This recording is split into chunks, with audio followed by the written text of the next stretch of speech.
Hello and welcome back to another episode of Cowlitz River Restoration. This is Sarah and I'm going to walk you through step by step how I am going to give this dresser bed frame a whole new vibe. This bed frame belongs to a client of mine that has come back after I refinished a dresser for her son, and she wants me to refinish this in the same style. So it's going to be wood but also have some accents of paint, and she chose blue because that's what she chose before, and we're going to try to match it up. Now, it's been years in between this and me refinishing that dresser, so I've got to try to match it up and remember what I used 5 years ago and try to mimic that. So it'll be fun. Anyways, so I started off by sanding down all the drawers because we're going to go ahead and leave those wood, but I want to give them a whole new finish. So I'm sanding it down with a 120 grit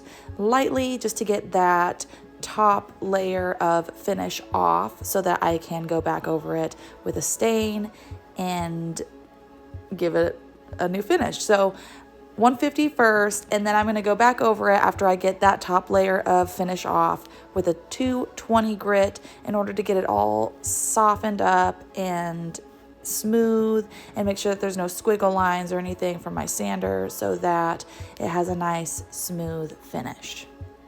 I caught that I bounced back and forth between 150 and 120 grit sandpaper. I honestly can't remember if it was 150 or 120. I think that it was in that ballpark. So if you go and you get yourself some sandpaper in a 150 or a 120, either one of those will work nicely. I do suggest not pushing too hard on your wood. This is solid wood, so it sands really easily, but also I don't want to damage the wood or, create gouges in the wood. So I have to be kind of gentle as I'm taking that top finish off. And the top finish came off super easy. It was really minimal sanding with this one. Really, really happy with it. Again, I do always suggest going back over it very lightly with a 220 grit to make sure that it's nice and smoothed and prepped and ready for stain. So after I do all that sanding, I've got to clean it off really good to get all of that sand and dust and grit off so that it is ready for the next step, which is going to be stain and primer and paint. There isn't going to be sand on it, I misspoke, but there will absolutely be dust and you want to get that off. So I'm using a vinegar rinse of 1 part vinegar, 1 part water, and a splash of dish soap to wipe this down and get it nice and cleaned and prepped.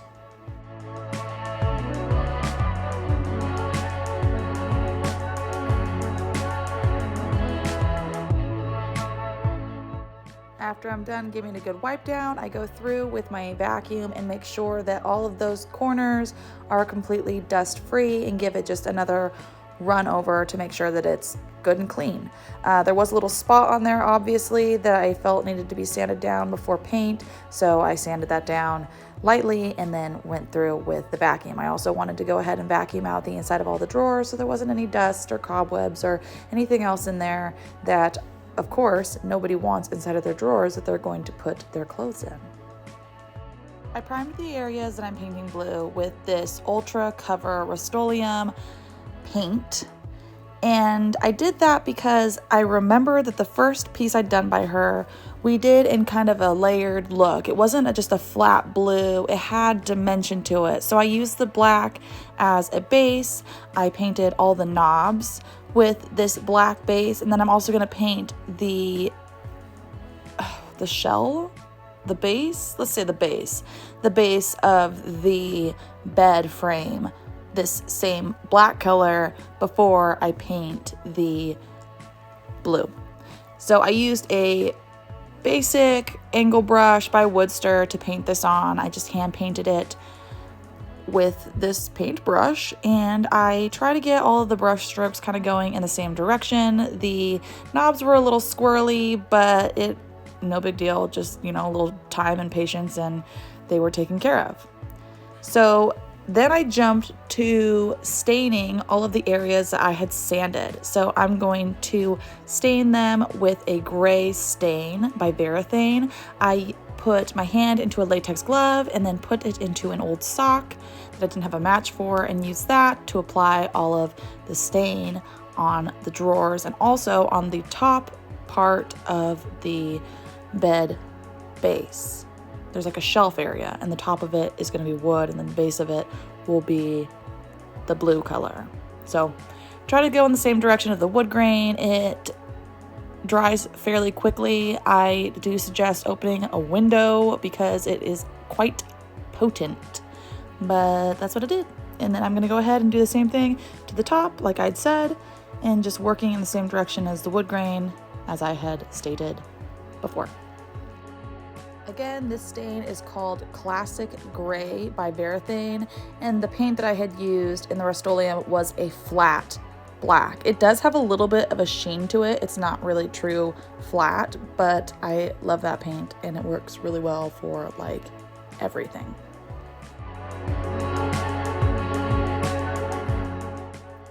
Now I'm going to go over it with that same flat black paint, but I'm going to do it with a wet rag, and I'm going to just do a black wash, or like dry brushing black on them, and use my damp rag to kind of wipe it away so that the wood has kind of a rustic look to it. I had done that with the other dresser, so I'm trying to just again match that same vibe. It was more of a rustic wood look, so I'm doing the same thing here with this black wash dry brushing technique, where I dip my bristles in just enough to get them slightly damp, and then I run it across very lightly, and then use my damp rag to kind of marry it all together, smooth it out, and make it look like distressed wood.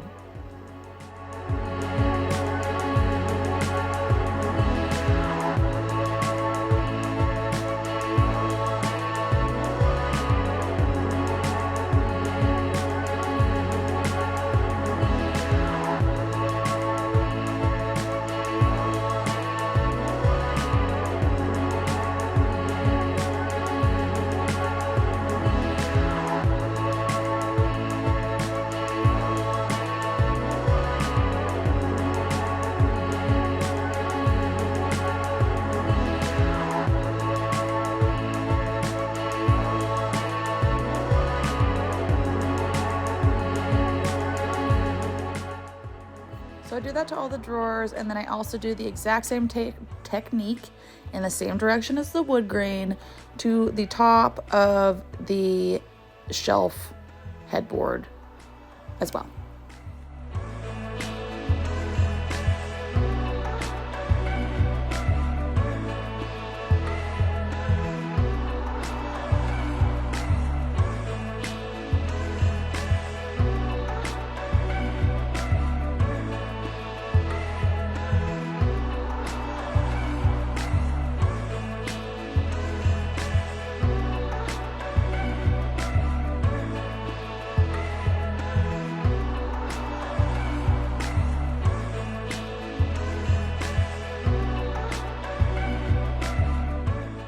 My husband is going to be making a guest appearance in the background here. He goes outside to water the flowers in his skivvies, and I just think it's hilarious because that's my dog. Thank you, Zeus. Excuse my dog. Anyways, it's like a Sasquatch sighting or like a Where's Waldo game. I feel like as I'm doing this, I just keep seeing him walking around in the backyard in his underwear. And I thought it was hysterical, so you're welcome.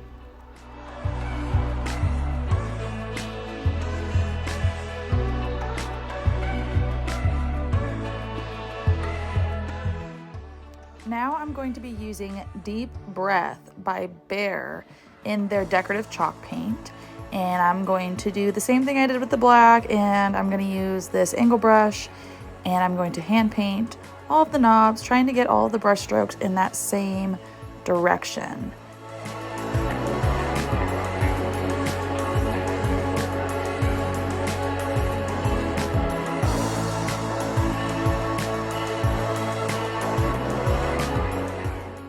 I'm going to use a satin by polyurethane after that paint dries, and I'm going to put that on top of the blue and black paint that I have on this knob to make sure that it matches the previous knob, or the knob from the other dresser that I had refinished, before I do all the knobs.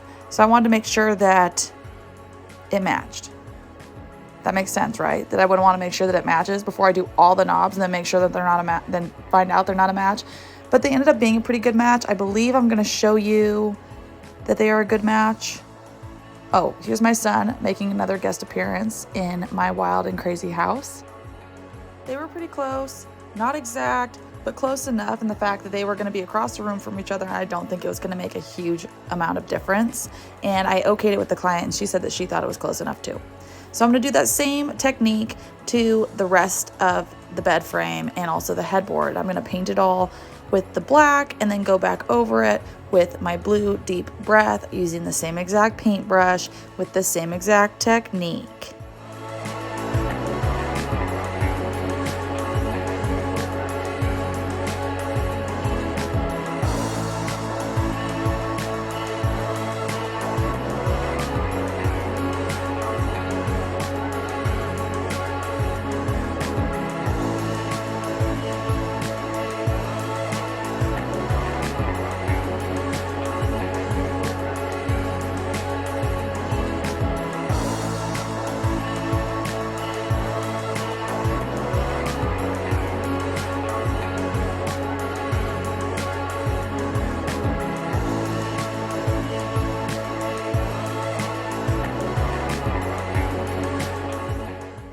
Because of the fact that this is a headboard and when her son is laying down, he'll be looking up at the top of it, I decided that I wanted to paint the lip that overhangs black also, so that there isn't like the lighter wood showing underneath and then the dark wood stain on top. I just felt like it would look more polished if I went ahead and did the black underneath also. So I just kind of like, as you could see, like went under it with the black and then like used my finger to take off any excess that might have gotten on the outside edge where I didn't really want it.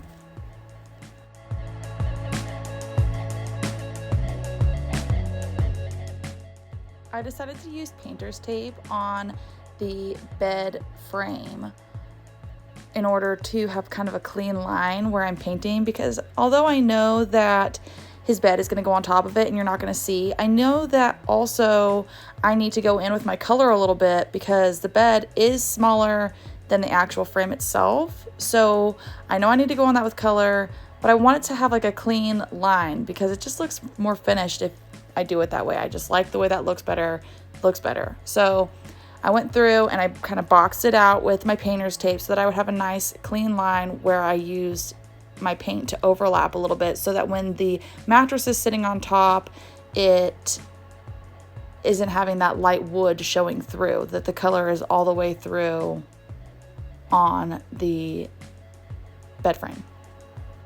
But I also don't want to waste a bunch of time and color painting the entire bottom when, like we know, a mattress is going to go on top of it. So I want it to look polished.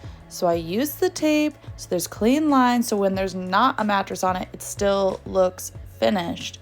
However, we have to have that color go over it, and I don't want to waste a bunch of color. So I have reasons for my madness. Just follow along. I'm just about done painting this base coat, and then guess what I'm going to do? I bet you can. I'm going to go over it with blue.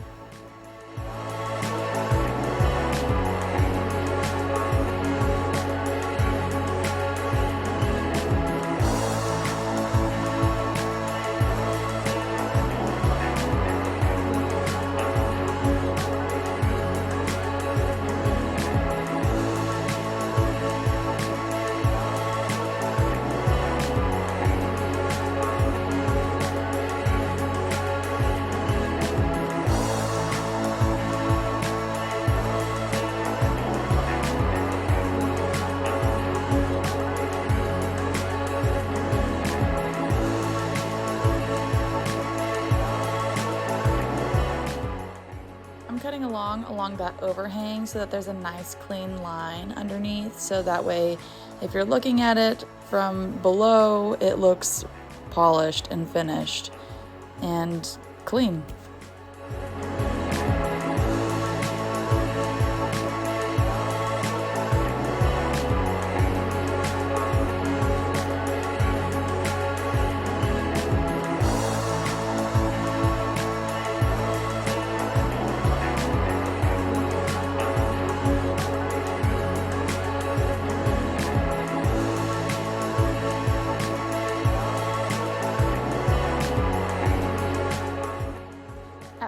painted this, I didn't do that inside spot where you can see the light wood, and that was a mistake that I made. I should have gone ahead and painted that in the very beginning. My thought was that I thought that when the bed sat up against that you wouldn't see that spot, but I was wrong. So when I finally set the bed up together, I noticed that you could see that light wood underneath. So what I ended up doing eventually was went over that with black and then went over it with blue so that I tied it in to the rest of the headboard.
After all my paint had dried, I went over it with a polyurethane and a satin finish to seal it all. So I did that satin finish polyurethane on everything. I put it on the wood, I put it on the paint, I put it on the whole thing in order to seal it up. I had used satin finish on the previous dresser that I had done for them, so I wanted to do the same finish on this one. Also, polyurethane finishes harder, so it's a lot more scratch resistant, and it is going in a small child's room, so scratch resistant is always a perk when it's going into a little boy's room.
The poly, I'm just using a 2-inch sponge brush that you can get at basically any hardware store. I picked mine up at Home Depot. I think they're literally less than $2, and you can get a couple uses out of them before you just throw them away. But that's how I usually apply my poly, is with that. I have used also just regular bristle paint brushes, but I decided to go ahead and use this time.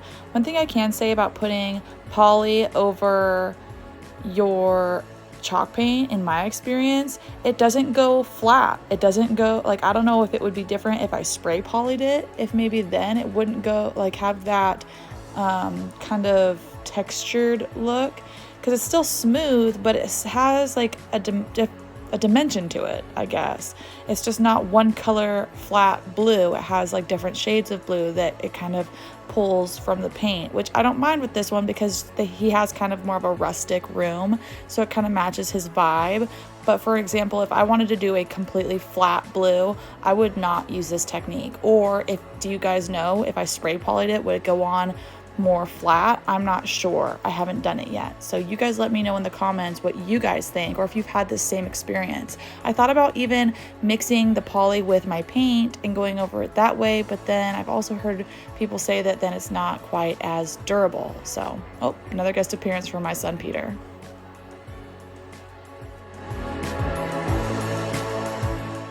This is one of my very favorite parts of a project, is getting all those drawers back in.